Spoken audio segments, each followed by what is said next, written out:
Go ahead and add goal 3.2 notes to your table of contents and follow along as we go through the slides. 3.2 is I can balance chemical equations according to the law of conservation of matter. This is not going to be an easy task. It's going to be a lot of information in these slides. We're going to go through some examples. It's a difficult thing to learn how to do. So don't feel like if you don't get it right away that something's wrong. We'll have plenty of time to ask questions in class, and we'll do plenty of examples in class as well. What you want to do is kind of think of a chemical equation as a recipe. It's very similar to a recipe, in fact. In a recipe, you have ingredients that you start out with, and you have an end product that you end up with. Take, for instance, a s'more. You start out with graham cracker, you add marshmallow, you add chocolate, maybe heat it up a little bit, and you end up with a s'more. In a chemical equation, we call the ingredients reactants, and we call what we end up with product. So, for instance, in the baking soda vinegar reaction, we start out with acetic acid and sodium bicarbonate. Those are our reactants, the substances that we start with. We end up with totally new substances. As you can see by the molecules in the picture above, we end up with sodium acetate, water, and carbon dioxide. All of the same atoms that we started with are still there, but bonds have been broken and reformed, and we've made new molecules in our products. So just a kind of a check for understanding here, what would be the reactants and products in the following equation? Think to yourself for a minute, maybe pause the video if you have to, and then come back when you have an answer in mind.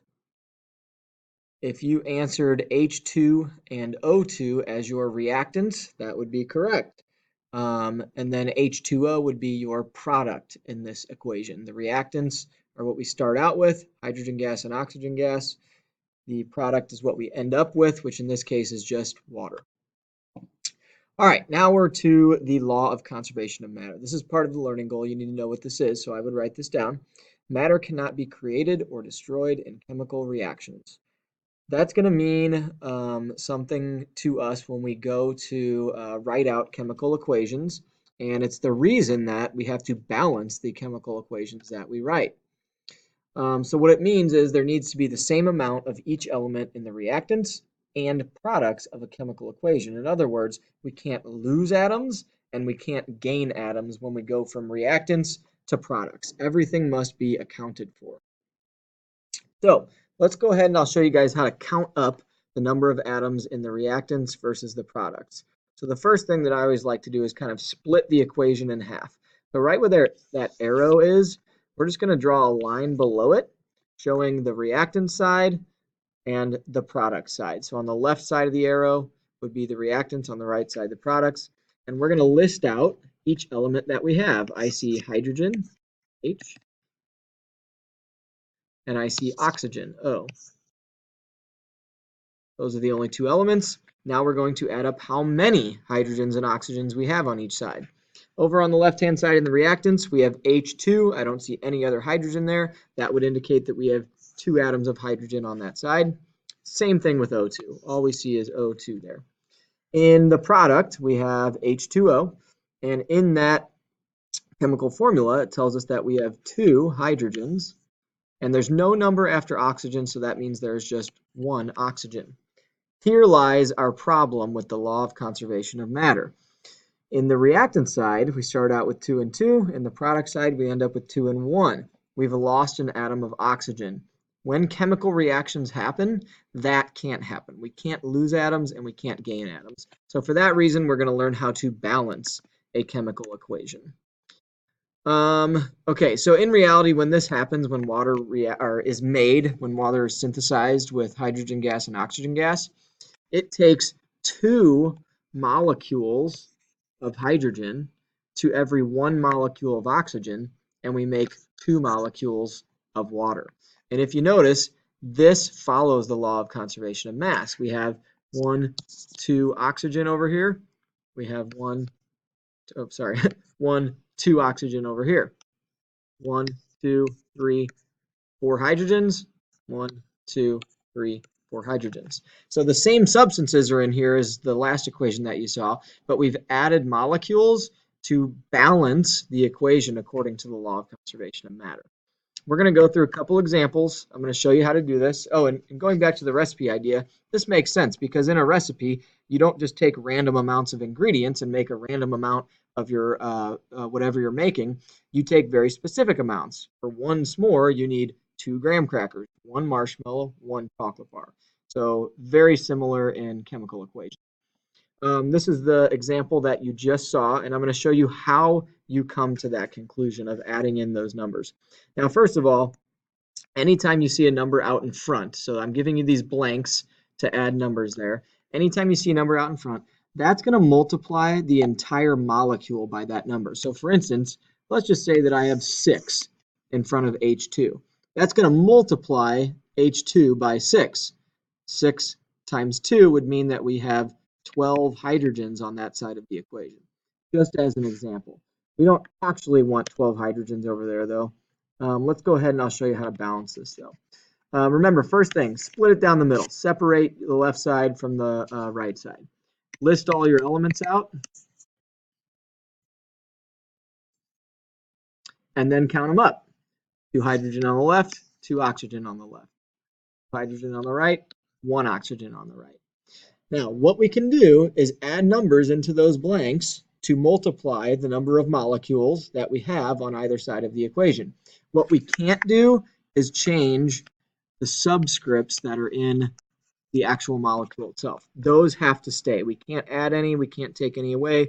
We can only put numbers out in front of that substance. So obviously, if we need 1 more oxygen on the right, because we only have 1 and we need to get to 2, we can multiply this molecule by 2. When we do that, that doubles the amount of water that we have. So not only does that bring us to 2 oxygens, but it also multiplies the hydrogen by 2. So we're left with 4 hydrogens. This happens a lot in balancing. In fact, this is the reason they call it balancing equations. It's kind of like a teeter-totter or a seesaw. Most of the time when you balance one thing, you have to go back to the other side and rebalance another thing.